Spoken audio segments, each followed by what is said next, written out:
Last time हमने first 2 slides कर ली थी लेक्चर 3 की। Yes ma'am. ठीक है। अच्छा, ये जैसे आप लोगों ने पहले एग्जांपल की थी ना, ठीक है, उसी तरह की आपकी एग्जांपल है कि a student technologist has a mass of 75 kg। ये कौन सी क्वांटिटी आपको गिवन है? स्केलर। स्केलर है और मास आपको गिवन है, ठीक है। मास की वैल्यू कितनी दी हुई है? 75 kg दी हुई है, ठीक है। अब उसने आपको क्या पूछा, आगे स्टेटमेंट पढ़े।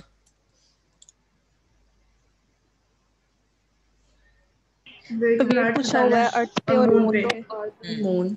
आपने क्या करना है, अपने वेट कैलकुलेट करना है अर्थ पे और मून पे, ठीक है। अब वेट की जो इक्वेशन हमें पता है वो हमारे पास क्या होती है, W is equals to mg। यही वाली इक्वेशन है जो हम यूज करते आ रहे हैं, ठीक है। अब फर्स्ट पार्ट में अगर हमने उसका वेट निकालना है अर्थ पे, तो मैं इसको नोटेशन दे देती हूँ WE इक्वल्स टू। अब मैथ्स हमने लास्ट न्यूमेरिकल में देखा था कि मैथ्स में वेरिएशन नहीं आती, मैथ्स वही रहता है, ठीक है। तो क्या आ जाएगा m और साथ क्या आ जाएगा GE, क्योंकि हम किसकी g की वैल्यू यूज कर रहे हैं, अर्थ की यूज कर रहे हैं, ठीक है। तो ये वेट ऑन अर्थ कितना आ जाएगा, मैस हमारे पास 75 है और जी की वैल्यू 9.8 यूज़ करना चाह रहे हैं, 9.8 कर लें, 10 यूज़ करना चाह रहे हैं 10 कर लें, ठीक है। तो ये आपके पास कितना आ जाएगा, 750 न्यूटन आ जाएगा, ठीक है। ये तो आपने वेट कैलकुलेट कर लिया उसका अर्थ पे, ठीक है। अब आपने जो है वो वेट कैलकुलेट करना है कहाँ पे, मून पे, ठीक है। तो ये क्या आ जाएगा, WM इक्वल्स टू मैस वही रहेगा, ठीक है। अब आपने जी की वैल्यू कौन सी यूज़ करनी है, जो मून पे है, ठीक है। तो ये कितना आ जाएगा आपके पास 75 और जी की वैल्यू मून पे कितनी हो जाती है 1.6। 1.66, ठीक है। तो ये आपने वेट जो है वो मून पे कैलकुलेट किया, इसको सॉल्व करें तो आपके पास कितना आ जाएगा 120 न्यूटन आ जाएगा, ठीक है। समझ आ गई ये बात? Yes ma'am.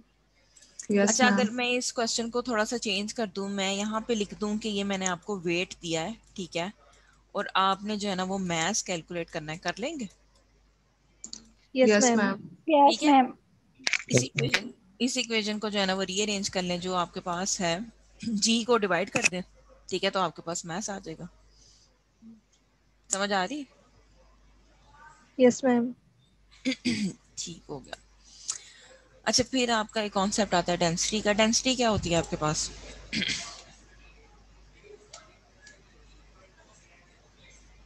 मास over volume. Mass over volume, ठीक है। Density is divide is known as mass per unit volume, ठीक है। अब बेसिकली हम डेंसिटी भी यूज लिखते हैं, ठीक है। हम डेंसिटी वर्ड भी यूज कर सकते हैं, हम मास डेंसिटी भी यूज कर सकते हैं, ठीक है।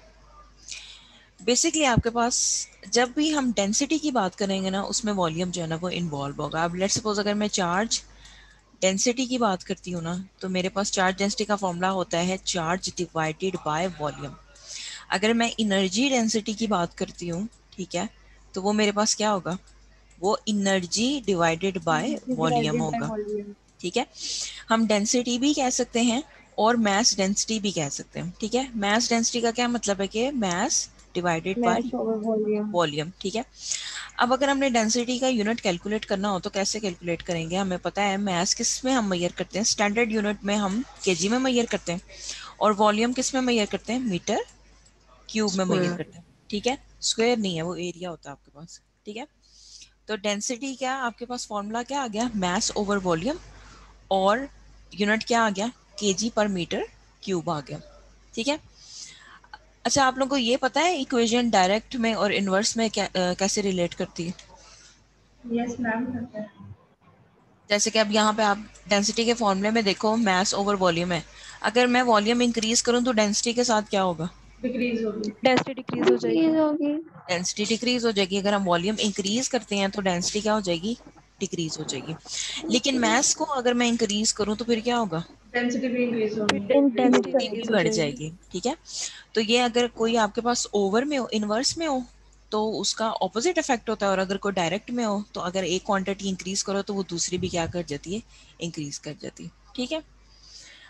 अब आपके पास जो डेंसिटी होती है ना वो बेसिकली कांस्टेंट होती है। जैसे कि हम वाटर की डेंसिटी की बात करें ना, तो वो कांस्टेंट है, हमें पता है वो 1000 किलोग्राम पर मीटर क्यूब है, ठीक है।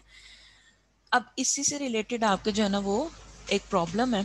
अब यहाँ पे ना आपके पास डेंसिटी के फॉर्मूले में आपने देखा है कि आप क्या चीज़ यूज़ कर रहे हो, आप एक तो मास यूज़ कर रहे हो और एक आप क्या यूज़ कर रहे हो, वॉल्यूम यूज़ कर रहे हो। अब आपके पास वॉल्यूम जो है ना वो डिफरेंट होते हैं डिफरेंट ऑब्जेक्ट्स के। अगर स्फीयर है, ठीक है, तो स्फीयर के केस में वॉल्यूम कितना आ जाता है, वो आता है 4/3 पाई आर क्यूब, ठीक है। लेकिन अगर आप सिलेंडर यूज करें तो सिलेंडर के केस में वॉल्यूम कितना आ जाता है, वो आता है पाई आर स्क्वायर इंटू लेंथ। लेकिन अगर आप किसी स्क्वायर का वॉल्यूम कैलकुलेट करते हो तो वो आपके पास क्या आ जाता है, लेंथ क्यूब। समझ आ रही है बात?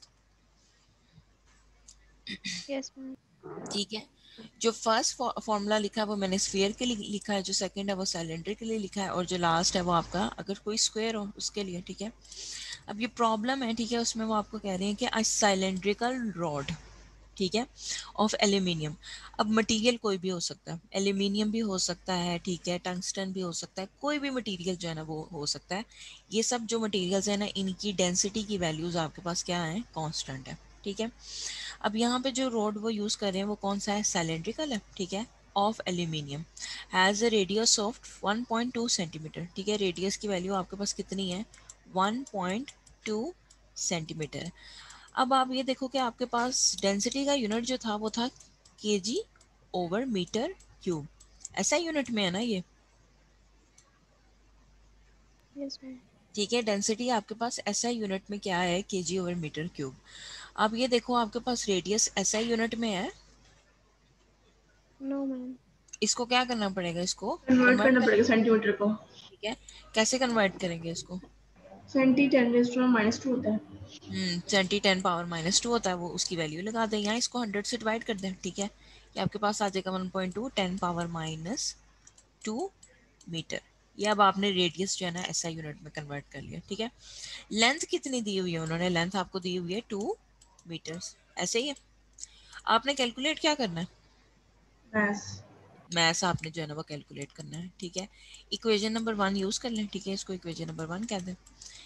अब आप इसको रीअरेंज करोगे तो आपके पास मैथ्स की वैल्यू तब आएगी जब आप डेंसिटी को किसके साथ मल्टीप्लाई कर दोगे, वॉल्यूम के साथ मल्टीप्लाई कर दोगे, ऐसे ही। अब आप मुझे ये बताओगे यहाँ पे फॉर्मूला वॉल्यूम के लिए कौन सा यूज करेंगे हम, सिलेंडर का सेकंड वाला। सिलेंडर वाला कौन सा है, फर्स्ट सेकंड। वाला, पाई आर के second, square L, pi R square L. ठीक है। सेकंड वाला जो है वो फॉर्मूला आप यूज कर लोगे, ठीक है। ये आपके पास क्या आ जाएगा, पाई आर स्क्वायर इंटू लेंथ, और डेंसिटी जो है ना आपके पास, अब आपको पता है मटेरियल कौन सा है, एल्यूमिनियम है, ठीक है। तो एल्यूमिनियम की जो डेंसिटी है ना वो कांस्टेंट होती है, वो होती है 2700, यहाँ पे वैल्यू लिखी भी हुई है उन्होंने, ठीक है, 2700 केजी पर मीटर क्यूब। तो आपने क्या करना है, आपके पास रेडियस की भी वैल्यू आपको पता है, लेंथ की भी पता है, पाई की वैल्यू कितनी होती है, कांस्टेंट होती है 3.14, वो वाली वैल्यू लगा दें यहाँ पे, आपके पास जो है वो मैथ्स की वैल्यू आप कैलकुलेट कर लो। समझ आ रही है बात? Yes ma'am. ठीक है। मैम जब ये आप इसको, एल्युमिनियम की वैल्यू गिवन होगी ये क्वेश्चन गिवन में। होगी, भी गिवन होगी, जो भी मटेरियल होगा ना, ठीक है, वो उसकी डेंसिटी आपको गिवन होगी, ठीक है।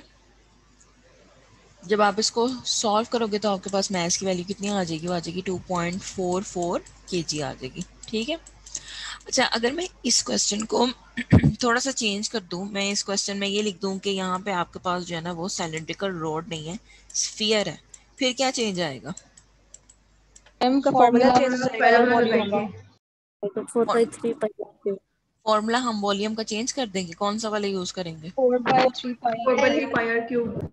ठीक है। 4/3 पाई आर क्यूब वाला आपने फॉर्मूला यूज करके मैथ्स की वैल्यू कैलकुलेट कर लेनी है, ठीक है। समझ आ गई ये बात? Yes ma'am. ठीक है। मैम एक्सक्यूज मी मैम, जो थर्ड वाला फॉर्मूला है वो किसके लिए है? वो अगर आपके पास कोई स्क्वायर हो, जैसे कि ये कोई शेप है आपके पास, क्या मैम? ठीक है, तो ये उसके लिए। समझ आ गई ये बात? ये लास्ट जी। वाला मैम क्यूब के लिए नहीं हो सकता ना। क्यूब के लिए क्या, लास्ट वाला फॉर्मूला क्यूब वाला, ये क्यूब के लिए नहीं है ना। ये क्यूब के लिए है। ये क्यूब के लिए भी हो सकते हैं और स्क्वायर के लिए भी हो सकते हैं। ये स्क्वायर ये में बात ठीक है। बेसिकली आप एरिया कैलकुलेट करते हो, लेकिन जब आपके पास क्यूब है, 3 डायमेंशन आ जाएगी तो फिर आप वॉल्यूम निकाल लोगे, ठीक है। इसी को अगर मैं ऐसे, वो आप क्यूब जो ड्रॉ करते हो, ठीक है, इस क्यूब के लिए आपने जो वॉल्यूम क्या यूज करना है, L3 यूज करना है। ठीक है। ठीक है, समझ आ गई ये बात? Yes ma'am. अच्छा जी, जैसे आपने जो है ना न्यूटन फर्स्ट लॉ पढ़ा, ठीक है, इसी तरह आपने न्यूटन सेकंड लॉ डिस्कस करना है। अच्छा, क्या है Newton second law? F is equals to ma। जो आप लोगों ने स्टैंडर्ड पहले इक्वेशन देखी हुई है, F is equals to M में, वो आपके पास न्यूटन सेकंड लॉ है। अच्छा, ये आपको एक्सप्लेन क्या करता है, ठीक है, ये आपके पास ये डिस्क्रिप्शन जो है ना वो इसकी लिखी हुई है, ठीक है। The acceleration is proportional to the net force and inversely proportional to the mass. इस लाइन का क्या मतलब है? एक्सेलरेशन फोर्स के डायरेक्ट प्रोपोर्शनल होता है, लेकिन मास के इनवर्सली होता है, क्योंकि F/m is equal to a होगा। ठीक है, एक ये हो गया, और दूसरी क्या इक्वेशन बनेगी? F F is is inversely inversely proportional to, proportional to 1/m। ठीक है, ठीक है। आप ये जो सेकंड इक्वेशन है ना, इसको आप इस नोटेशन में भी लिख सकते हो। अगर मैं लिख दूं ना, acceleration is directly proportional to 1/m, मैं इसको ऐसे भी लिख सकती हूँ। मैंने इसको ऐसे क्यों लिखा? क्योंकि एक्सेलरेशन इनवर्सली प्रोपोर्शनल होता है मास के। क्योंकि ये देखो, मेरे पास फोर्स जो है वो डायरेक्टली प्रोपोर्शनल आ रही है एक्सेलरेशन के, ठीक है। मतलब मैं अगर एक्सेलरेशन इंक्रीज करती हूँ, अगर फोर्स इंक्रीज करती हूँ, तो एक्सेलरेशन भी क्या करेगी, इंक्रीज करेगी। समझ आ Yes। रही है बात? अगर मैं एक क्वांटिटी डिक्रीज कर देती हूँ तो अगली भी डिक्रीज कर जाएगी। क्यों? क्योंकि ये वाली जो डिस्क्रिप्शन है वो यहाँ पे लिखी हुई है कि जो नेट फोर्स है ना एक्टिंग ऑन एन ऑब्जेक्ट, उसकी जो डायरेक्शन है ना वो सेम होगी जिस डायरेक्शन में आपकी एक्सेलरेशन होगी, ठीक है। आपकी एक्सेलरेशन की जो डायरेक्शन होगी वही आपकी नेट फोर्स की डायरेक्शन होगी। बात समझ आ रही है? Yes ma'am. ठीक है, तो आपके पास अगर हम ये इक्वेशन लिख सकते हैं ना, ठीक है, कि F is directly proportional to A, और सेकेंड इक्वेशन में हम लिखते हैं force is inversely proportional to 1/m, तो हम इसको स्विच भी कर सकते हैं। क्यों? क्योंकि हमारे पास ये रिलेशन ऑलरेडी एग्जिस्ट करता है। अगर हम एक क्वांटिटी इंक्रीज करते हैं तो दूसरी भी क्या करेगी, इंक्रीज करेगी। जो इक्वेशन नंबर 3 है, जैसे इसको मैं यहाँ लेबल करती हूँ, इक्वेशन नंबर 3 में अगर मैं मास को कम कर दूं तो एक्सेलरेशन पे क्या इफेक्ट पड़ेगा? इंक्रीज होगा। एक्सेलरेशन इंक्रीज करेगी तो फोर्स भी क्या करेगी, इंक्रीज। वो भी इंक्रीज। इंक्रीज करेगी। अगर मैं मास को जो है वो इंक्रीज कर देती हूँ, एक्सेलरेशन पे क्या होगा, डिक्रीज हो जाएगा। डिक्रीज करेगा। डिक्रीज कर जाएगी, तो फोर्स भी क्या कर जाएगी, वो भी डिक्रीज। डिक्रीज डिक्रीज करेगी। कर जाएगी। ठीक है, तो ये बात समझ आ गई? Yes ma'am. ठीक है। यस। अब यहाँ पे एक इम्पॉर्टेंट बात जो है वो इस स्लाइड में इन्होंने यहाँ पे मेंशन की हुई है, जो ये इसको ग्रीन से मैं हाईलाइट कर रही हूँ, ठीक है। यहाँ से लेके इसको यहाँ तक जरा पढ़ें और बताएं इसमें क्या लिखा हुआ है।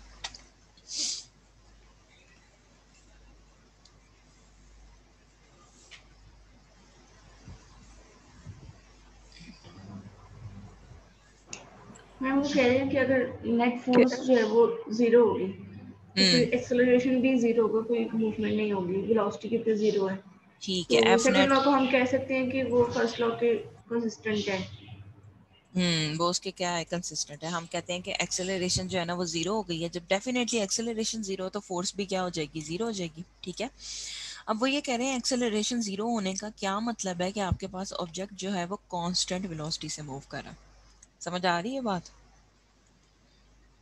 मैंने शायद यस न्यूटन फर्स्ट लॉ में ये चीज़ एक्सप्लेन की थी कि एक्सेलरेशन हम डिफाइन ही कैसे करते हैं, हम डिफाइन करते हैं rate of change of velocity with respect to time. अब अगर इसको ओपन करें तो ये आपके पास आती है final velocity minus initial velocity, ऐसे ही आती है ना। तो अगर फाइनल वेलोसिटी भी 5 मीटर पर सेकंड स्क्वायर है और इनिशियल भी 5 मीटर पर सेकंड स्क्वायर है, तो आपके पास डेल वी क्या आया, चेंज तो कुछ भी नहीं आया, चेंज तो जीरो हो गया। तो जब आपके पास ऑब्जेक्ट कांस्टेंट वेलोसिटी से मूव कर रहा है, इसका क्या मतलब है, उसकी एक्सेलरेशन क्या है, जीरो है। जीरो। जब उसकी एक्सेलरेशन जीरो हो जाएगी तो उसकी फोर्स भी क्या हो जाएगी, जीरो हो जाएगी। बात समझ आ रही है ये?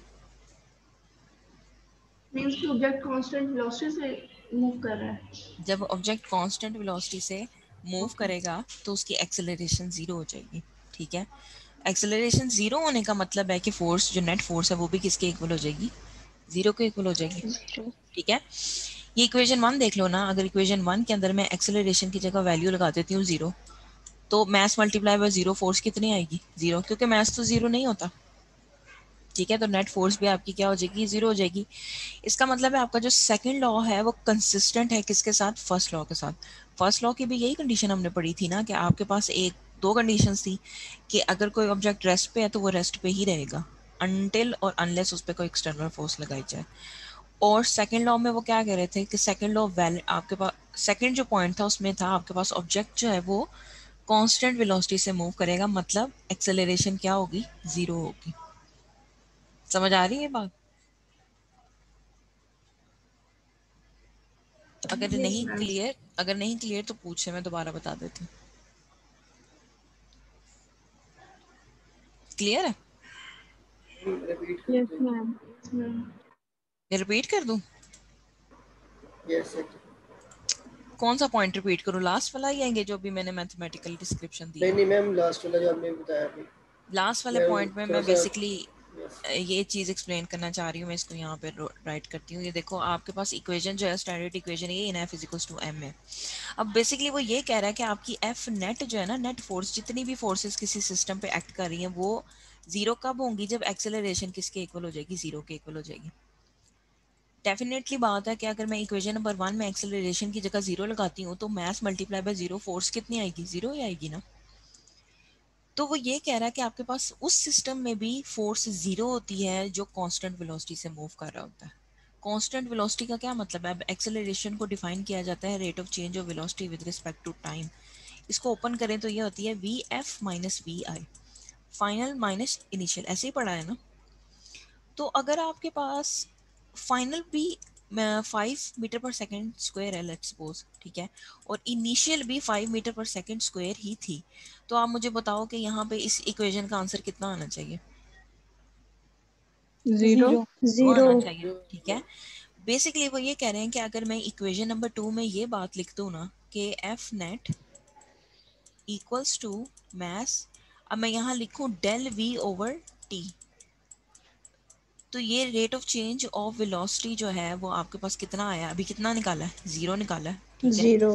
तो ये मैस इनटू 0, आंसर क्या आएगा? 0। जीरो। जीरो। कोई भी सिस्टम जो कांस्टेंट वेलोसिटी से मूव कर रहा है उसमें एक्सेलरेशन नहीं है, उसमें एक्सेलरेशन एग्जिस्ट नहीं कर रही, तभी फोर्स क्या हो रही है? 0 हो रही है, ठीक है। समझ आ रही है बात? Yes. Yes yes ma'am. Ma'am. ठीक है। अब इसी से रिलेटेड आपका जो है ना वो एक न्यूमेरिकल है, ठीक है। इसके आपके पास 2 पॉइंट्स हैं। A child pushes a sled across a frozen pond with a horizontal force of 20 newton. ये क्या दिया हुआ उन्होंने? फोर्स। फोर्स। फोर्स दिए हुए है, ठीक है जी। फोर्स हमने लिख ली, कितनी आ गई? 20 न्यूटन आ गई, ठीक है। अब आपने क्या करना है? अज्यूम फ्रिक्शन, फ्रिक्शन जो है वो उसको आप नेग्लेक्ट कर दो। ए पार्ट में वो क्या कह रहे हैं? If the sled accelerates at 0.5 metre पर सेकंड स्क्वायर, ये क्वांटिटी क्या दी हुई है? एक्सेलरेशन। एक्सेलरेशन। एक्सेलरेशन दी हुई है, एक्सेलरेशन की वैल्यू है 0.5 मीटर पर सेकंड स्क्वायर। अच्छा, तो निकालना क्या है आपने? मैथ्स। मैथ्स। मैथ्स। कौन सी नहीं इक्वेशन मैम, यूज करें? मैथ्स दी हुई एफ है। Is equal to M F physical to M है। मैथ्स नहीं दिया हुआ बच्चे, मैथ्स निकालना है, ये सॉरी सॉरी सॉरी। ठीक है। तो आपने इक्वेशन कौन सी यूज करनी है? F is equals to M में। अब मैथ्स कैसे आएगा? एक्सेलरेशन को फोर्स के साथ डिवाइड कर दें,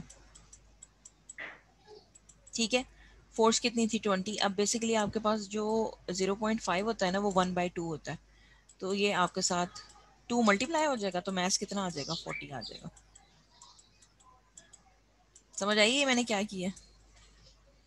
यस यस मैम आ मैम। गया। Yes ma'am.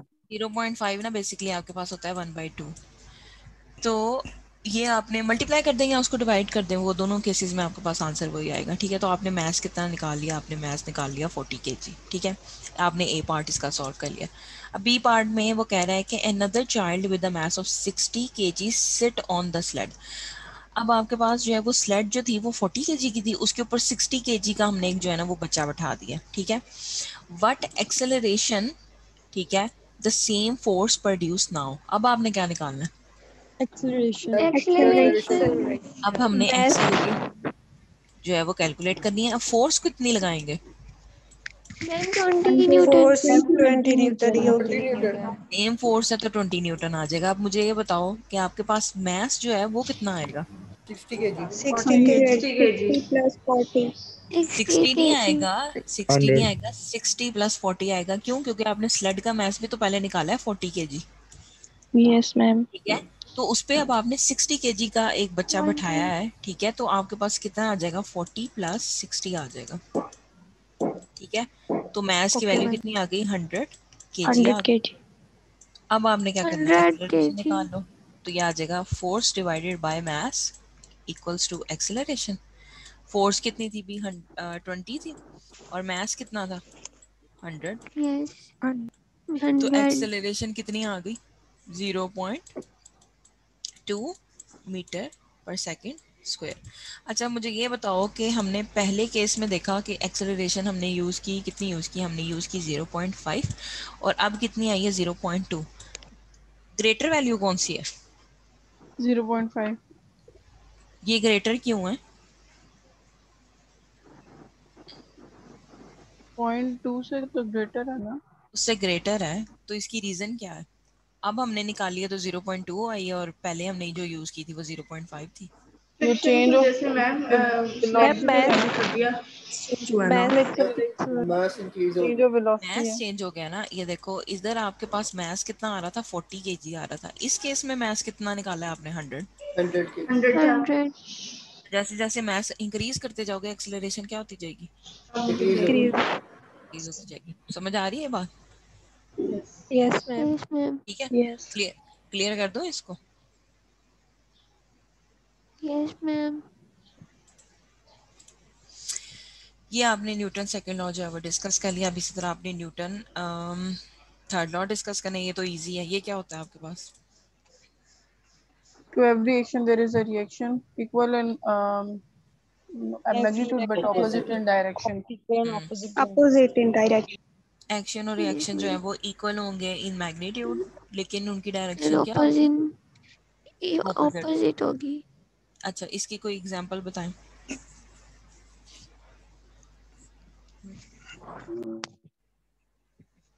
लिखी हुई है यहाँ पे। जब हम मैम किसी बॉल bouncing को of थ्रो करते हैं ma'am. Bouncing off yes ball ma'am, bouncing off ball, ठीक है आगे।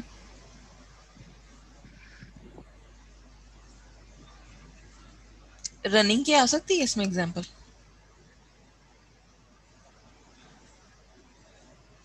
यस मैम आ सकती है कि जितना हाँ हम फास्ट रन करेंगे उतना हमें जमीन फ्रिक्शन की वजह से पीछे धकेलेगी, तो वो एक्शन का रिएक्शन होगा। ठीक है।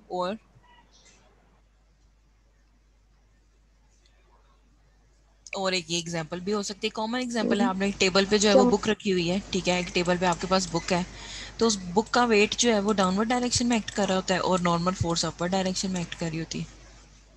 ये भी एक एग्जांपल हो सकती है न्यूटन थर्ड लॉ की। इसकी एक मैम ये अच्छी हो सकती है कि जब हम जंप करें। जंप करें, हाँ ये भी एक एग्जांपल हो सकती है। आपने एड लिया, जमीन से एड लिया ना आपने, हो सकती है एग्जांपल हो सकती है। रॉकेट की मोशन की भी एक एग्जांपल हो सकती है कि मैम थ्रस्ट जो both है वो बैकवर्ड डायरेक्शन में होती है और जो मूवमेंट है वो अपवर्ड डायरेक्शन में होती है। और और अच्छा इसकी एक मेडिकल फील्ड से रिलेटेड एग्जांपल है, बड़ी अच्छी एग्जांपल है। ये आप लोगों ने कभी आर्म स्लिंग देखा हुआ है? Yes ma'am, fracture sling, yes case ma'am में। ठीक है। यस बेसिकली इसमें क्या हो रहा होता है कि जब खुदा ना खास्ता कोई आपकी आर्म में इशू होता है, ठीक है, और डॉक्टर्स आपको सजेस्ट करते हैं आपने आर्म मूव नहीं करनी, ठीक है, तो आपकी आर्म मूव ना करने की जो है ना, आप क्या यूज़ करते हो? आप आर्म स्लिंग यूज़ करते हो। बेसिकली इसका पर्पस क्या होता है? जब आपने स्लिंग की मदद से सारा वेट जो है ना वो आपका बैलेंस हो जाता है। कैसे? अब जाहिर है आपकी बाजू का वेट है, ठीक है, वो डाउनवर्ड डायरेक्शन में एक्ट करेगा mg, ऐसे ही है। तो इसी तरह आपकी ये जो स्लिंग होती है ना, इसमें एक फोर्स जनरेट होती है अपर डायरेक्शन में। वो कौन सी फोर्स होगी? टेंशन। टेंशन होगी। गुड, ठीक है। तो एक आपकी जो फोर्स जनरेट हो जाती है अपर डायरेक्शन में, वो कौन सी हो जाती है? टेंशन की हो जाती है, ठीक है, जिसकी वजह से दोनों फोर्सेस बैलेंस जब होती है ना, तो आपकी आर्म जो है ना वो एक ही पोजीशन पे रहती है, वो मूव नहीं करती, ठीक है। तो ये एक बड़ी अच्छी एग्जांपल है न्यूटन थर्ड लॉ की। हम इसमें ये इक्वेशन लिख सकते हैं कि tension is equal to weight, और वेट का हमें पता है कि फॉर्मूला क्या होता है? mg।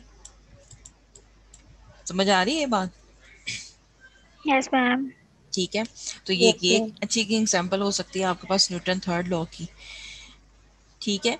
कि आपके पास एक्शन और रिएक्शन जो है वो दो फोर्सेस हैं, दोनों के मैग्नीट्यूड सेम है। अगर mg आपके पास टोटल आती है ना 10 न्यूटन, तो टेंशन भी कितनी आएगी, -10 न्यूटन आएगी, ठीक है।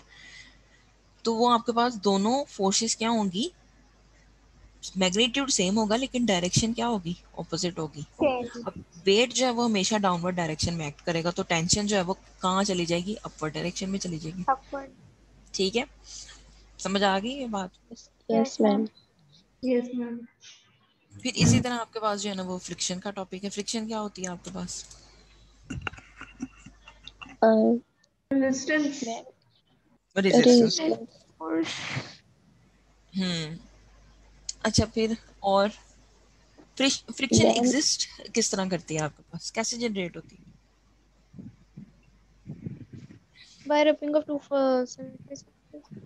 टू जब सरफेसेस टू को सरफेसेस ठीक है। अच्छा, यहाँ आपस पे में रब उन्होंने करती है।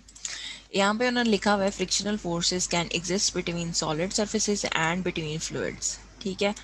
फ्लूइड्स में आपकी कौन कौन सी स्टेट्स आ जाती हैं? Gas liquid, gas, plasma.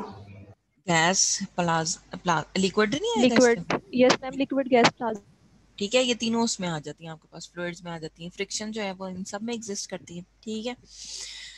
अच्छा, अब यहाँ पे आपके पास जो है वो फ्रिक्शन की दो टाइप्स हैं, ठीक है। एक तो आपके पास होती है स्टैटिक फ्रिक्शन, एक होती है काइनेटिक फ्रिक्शन। स्टैटिक का क्या मतलब होता है?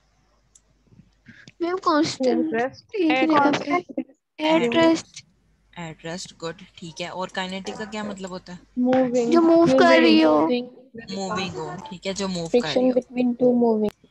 अब उन्होंने कहा है कि स्टैटिक फ्रिक्शन जो है वो between two surfaces at rest होगी, ठीक है। जो सरफेसेस रेस्ट पे है ना, ठीक है, वो उसमें आपके पास स्टैटिक फ्रिक्शन होगी। अब आपके पास जो है वो काइनेटिक फ्रिक्शन है। काइनेटिक फ्रिक्शन भी कब आती है, जब आपके पास दो सरफेसेस क्या कर रहे होंगे, मूव कर रहे होंगे अगेंस्ट ईच अदर, ठीक है। अच्छा, आप मुझे ये बताओ, इन दोनों में से फ्रिक्शन किसकी ज्यादा होती है, स्टैटिक की ज्यादा होती है या काइनेटिक की ज्यादा होती है? Kinetic की. Kinetic. Kinetic. काइनेटिक की ज्यादा होती है। क्योंकि दोनों move कर रहे होते हैं. स्टैटिक तो एक जगह पे Yes रेस्ट ma'am, पे वो तो रहेगा। एक जगह रेस्ट पे होती है.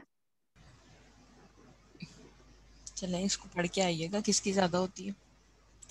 मैम आप बता दें. अच्छा, अगर आपके पास एक एग्जांपल है फ्रिक्शन से रिलेटेड ही है, एक आपके पास बॉक्स है, ठीक है। उसके उस पे आपने टायर्स नहीं लगाए हुए और एक बॉक्स पे आपने टायर्स लगाए हुए हैं, तो आपको किस को मूव करने में ज्यादा मसला होगा? जिसके व्हील्स नहीं जो है। जिसके टायर्स नहीं है. जिसके टायर्स नहीं है, ठीक है। उसकी वजह क्या है, आपने क्या किया स्टैटिक है? तो फ्रिक्शन, स्टैटिक फ्रिक्शन की वजह से। स्टैटिक फ्रिक्शन की वजह से आपको वहां पे क्या आ रहा है, मसला आ रहा है, ठीक है। अच्छा, अगर फ्रिक्शन, अब हमने फ्रिक्शन हमें पता है एग्जिस्ट करती है, तो फ्रिक्शन को रिड्यूस कैसे किया जा सकता है? मैम ग्रीसिंग करके, लुब्रिकेशन करके। लुब्रिकेशन। करके, रुब्रिकेशन करके, ठीक है। ये एक मेथड हो गया। दूसरा? स्पीड ज्यादा करके. जिस तरह क्या? आपने कहा कि व्हील्स लगा के। व्हील्स लगा के कर सकते हैं, ये भी एक मेथड है फ्रिक्शन को रिड्यूस करने का, ठीक है। अब ये वही आपके पास एग्जांपल आ गई, जैसे हमारे हाथ जो है वो कोल्ड होते हैं, हम क्या करते हैं, उनको एक दूसरे के साथ रब करते हैं ऑपोजिट डायरेक्शन में, तो हीट जनरेट होती है, ठीक है। फ्रिक्शन का एक ये रिजल्ट आपके पास आता है कि इस मेथड से आपके पास क्या चीज़ जनरेट होती है, हीट जनरेट होती है, ठीक है। अब यहाँ पे आपने रिडक्शन का बता दिया, रिडक्शन में कौन कौन से मेथड है, ठीक है। आप जो है वो लुब्रिकेशन कर सकते हो ताकि फ्रिक्शन जो है वो रिड्यूस हो सके, ठीक है। और एक आपने वो जो टायर्स वाली, वो भी एग्जांपल आ सकती है, उससे भी आप फ्रिक्शन को रिड्यूस कर सकते हो, ठीक है।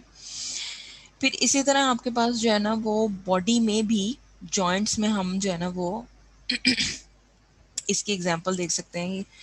सिनोवियर फ्लूइड का पता है आपको, पढ़ाई होगा। Yes ma'am, yes Yes yes ma'am. Ma'am. ये कहाँ पे होता है? जॉइंट्स में। Joints में होता है. अब जैसे जिनको खुदा ना खास्ता अर्थराइटिस का इशू होता है, उनके साथ क्या होता है? उनका जॉइंट हिल जाता मैम है. उसमें ये फ्लूइड जो है उनकी ना वो आर्टिकुलेशन डिस्क डिक्रीज होने डैमेज हो लग जाती जाता है। है. हाँ, साइनोवियल मेम्ब्रेन डैमेज हो हम्म जाती है. वो डैमेज हो जाती है। इसका मतलब है कि अब ये जो साइनोवियल मेम्ब्रेन है इसके अंदर आपका फ्लूइड है, ठीक है। तो जो खुदा ना खासा अर्थराइटिस के पेशेंट्स होते हैं उनमें क्या होता है कि ये जो फ्लूइड होता है ना ये with the passage of time खत्म होने लग जाता है। तो जब ये फ्लूइड खत्म हो जाता है तो ये जो आपकी दोनों बोन्स हैं, ठीक है, जो आपके जॉइंट्स हैं वो क्या करते हैं, वो इन कांटेक्ट आते हैं। इन कांटेक्ट आते हैं तो जब आप मूव करते हो तो वो रब करते हैं, फ्रिक्शन जनरेट होती है। फ्रिक्शन की वजह से क्या होती है, हीट जनरेट होती है, ठीक है, जिसकी वजह से आपके पास जो है ना वो आपकी बोन्स क्या हो जाती हैं, डैमेज हो जाती हैं। तो बेसिकली ये अर्थराइटिस जो होती है डिजीज, इसमें यही होता है कि जो आपके जॉइंट्स के अंदर फ्लूइड्स होते हैं, ठीक है, वो क्या हो जाते हैं, with the passage of time वो खत्म हो जाते हैं। इन्हीं फ्लूइड्स की वजह से तो आप मोशन में आते हो, फ्रिक्शन लेस मोशन होती है आपकी, ठीक है। लेकिन जैसे ही आपके पास जो है वो with the passage of time ये फ्लूइड जो है वो बॉडी से एलिमिनेट होने लग जाता है, ख़त्म होने लग जाता है, तो आपके पास जो है आपको अर्थराइटिस का इश्यू जो है वो विजिबल हो जाता है, क्लियर हो जाता है, ठीक है। तो बेसिकली ये आपके पास जो है वो एग्जाम्पल है एक फ्रिक्शन फ्री मोशन की, ठीक है। समझ आ गई ये बात? Yes, ma'am. ठीक है। Yes, ma'am. फिर इसी तरह अच्छा अब ये आपका टॉपिक है सेंटर ऑफ ग्रेविटी। अच्छा, सेंटर ऑफ ग्रेविटी क्या होती है? The point where all the where maximum gravity acts in a body, right? weight of the body. Ma'am maximum जहाँ सब ग्रेविटी। पॉइंट्स मैम ये सारा Body मिलते weight. हैं, Body weight. जहाँ मतलब जिस इक्वली पॉइंट, डिस्ट्रीब्यूटेड। जहाँ पे गुड, जहाँ पे आपका जो बॉडी वेट है वो क्या हो जाएगा, वो उस पॉइंट पे इक्वली डिस्ट्रीब्यूटेड हो जाएगा, ठीक है। मतलब आपका सिस्टम जो है वो इक्विलिब्रियम में आ जाएगा। तो वो पॉइंट आपका कौन सा होगा, सेंटर ऑफ ग्रेविटी का होगा, ठीक है। अब सेंटर ऑफ ग्रेविटी भी इसको कहा जाता है और इसको सेंटर ऑफ मास भी कहते हैं, ठीक है। इसकी दोनों नोटेशंस हम यूज कर सकते हैं, ठीक है। अब यहाँ पे ये एक बात है आपके पास, it is the point of exact centre around which the body में rotate freely in all directions, ठीक है। It can also be called centre of mass, ठीक है। जो इसकी नोटेशंस है या सिंबल है, हम COG भी यूज़ कर सकते हैं, CG भी यूज़ कर सकते हैं, ठीक है। अब इसकी एक एग्जांपल आपके पास है, ये हैमर की बहुत अच्छी एक एग्जांपल है, ठीक है। अब अगर आपने इस सिस्टम का सेंटर ऑफ ग्रेविटी या सेंटर ऑफ मास कैलकुलेट करना हो तो डेफिनेटली आप वो पॉइंट जो है वो चूज करोगे जहाँ पर आपका हैमर क्या हो रहा होगा, बैलेंस हो रहा होगा। वही पॉइंट आप चूज करोगे ना कि जहाँ पे आपके पास हैमर जो है वो कहाँ आ जाएगा, इक्विलिब्रियम की स्टेट में आ जाएगा। इक्विलिब्रियम क्या होता है आपके पास? बैलेंस को कहते हैं मैम। जहाँ पे आपके पास sum of all the forces acting on the body क्या होती है, जीरो के इक्वल हो जाती है, ठीक है। तो वो स्टेट आपके पास कौन सी होती है, इक्विलिब्रियम की स्टेट होती है। अब आप अगर मैं इसका जो है सेंटर ऑफ मास कैलकुलेट करना शुरू करूं तो डेफिनेटली मैं ये वाला पॉइंट नहीं चूज करती, ये जो पिंक वाला मैंने ड्रॉ किया है ये चूज कर सकती हूँ मैं, इसमें मेरा हैमर बैलेंस हो जाएगा? No No, ma'am. ma'am. नहीं होगा, ठीक है। अगर मैं यहाँ पे चूज करूँ पॉइंट, नो मैम। यहाँ पे, ठीक है, कहीं आपके पास इस पॉइंट पर आके ना, इस जगह पे आके आपके पास हैमर जो है ना वो बैलेंस होगा, ठीक है। क्यों होगा? क्योंकि बेसिकली आपके पास जहाँ ज़्यादा बॉडी वेट लाई कर रहा होता है ना, किसी भी सिस्टम का ज़्यादा बॉडी वेट लाई कर रहा होता है, पॉसिबिलिटी है कि आपका सेंटर ऑफ मास और सेंटर ऑफ ग्रेविटी वहीं कहीं एग्जिस्ट करता होगा, ठीक है। जैसे यहाँ पे है कि the centre of gravity for a hammer is located close to where the head connects to the handle. मतलब जहाँ पे मेजॉरिटी वेट जो है वो कन्फाइंड है, पॉसिबिलिटी है कि हमारा सेंटर ऑफ मास और सेंटर ऑफ ग्रेविटी वहीं कहीं एग्जिस्ट कर रहा होगा। समझ आ रही है? अब अगर इस पॉइंट पे आप इसको बैलेंस करोगे तो आपके पास हैमर जो है ना वो बैलेंस हो जाएगा, वो इक्विलिब्रियम की स्टेट में आ जाएगा, ठीक है। लेकिन अगर आप इसको इस पॉइंट पे करते हो तब भी वो बैलेंस नहीं होगा, इस पॉइंट पे करते हो तब भी वो बैलेंस नहीं होगा। बात समझ आ रही है ये? Yes ma'am. ठीक है। तो जो आपका सेंटर ऑफ ग्रेविटी है ना वो आप वहीं लोकेट करोगे जहाँ पे आपकी बॉडी का मेजॉरिटी वेट क्या कर रहा होगा, लाई कर रहा होगा। समझ आ रही है बात? Yes ma'am. ठीक है। जैसे यहाँ पे लिखा हुआ है the centre of gravity will be closer to where most of the weight is located. समझ आ रही है बात? अब अगर लेट्स सपोज कोई सिस्टम आपके पास है जिसमें जो यूनिफॉर्मली डिस्ट्रीब्यूटेड है, जिसका वेट जो है वो थ्रू आउट यूनिफॉर्मली डिस्ट्रीब्यूटेड है, इसमें एक एग्जांपल आ सकती है स्केल की, ठीक है। Ball. जैसे बॉल, ठीक है, स्केल है, ठीक है, स्केल की एक एग्जांपल आ सकती है। अब देखो यहाँ पर आपके पास इस पॉइंट पर आकर आपका जो स्केल है वो बैलेंस हो रहा है। क्यों बैलेंस हो रहा है? दोनों साइड पे उसका equally centre of distributed gravity है। इधर है। इक्वल है वेट ठीक है, एट द एग्जैक्ट सेंटर पे आपके पास जो स्केल है ना वो बैलेंस हो रहा है। ठीक है, आप ये वाला पॉइंट नहीं चूज कर सकते, आप ये पॉइंट नहीं चूज कर सकते, ये चूज नहीं कर सकते, ये चूज नहीं कर सकते। ठीक है, तो बेसिकली ये आपका जो है ना वो पॉइंट है जहाँ पे आपका सारे भी किसी भी सिस्टम का जो वेट है ना वो क्या कर रहा है, लाई कर रहा है। तभी आपके पास ये रूलर जो है वो क्या हो गया, स्टेबल हो गया। समझ आ रही है बात? Yes, ma'am. ठीक है, समझ आ गई है बात? क्लियर है ना? Yes, ma'am. ठीक है, यस मैम। वैसे हम सेंटर ऑफ ग्रेविटी जो है ना वो प्लम लाइन मेथड से कैलकुलेट करते हैं। कभी वैसे ये नाम सुना हुआ? Yes ma'am, plum line. जैसे कि आपके पास अगर ये लेट्स सपोज एक स्क्वायर है ना, स्क्वायर भी नहीं हम ट्रायंगल बना लेते हैं। लेट्स सपोज ये आपके पास ट्रायंगल है। ठीक है, अब इसके कितने कॉर्नर्स हैं? इसके 3 कॉर्नर्स हैं। ये 1 है, ये 2 है, ये 3 है। हम क्या करते हैं, हम बारी बारी ना हर कॉर्नर को जो है ना वो हैंग प्लम करते लाइन हैं। से कनेक्ट करते हैं।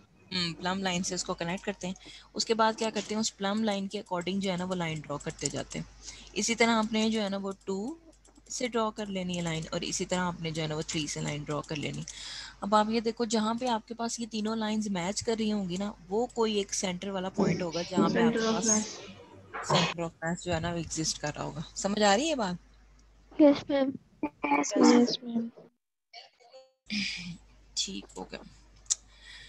अच्छा, अब इसी तरह आपके पास जो है ना वो इक्विलिब्रियम आ गया। अब इक्विलिब्रियम बेसिकली ना आपके पास जो है ना वो इसकी कंडीशंस होती हैं। ठीक है, 2 कंडीशंस होती हैं। एक कंडीशन होती है कि सम ऑफ ऑल द फोर्सेस जो है ना जो भी एक्ट कर रही हैं बॉडी पे वो 0 के इक्वल होनी चाहिए। और जो 0. दूसरी कंडीशन है वो क्या?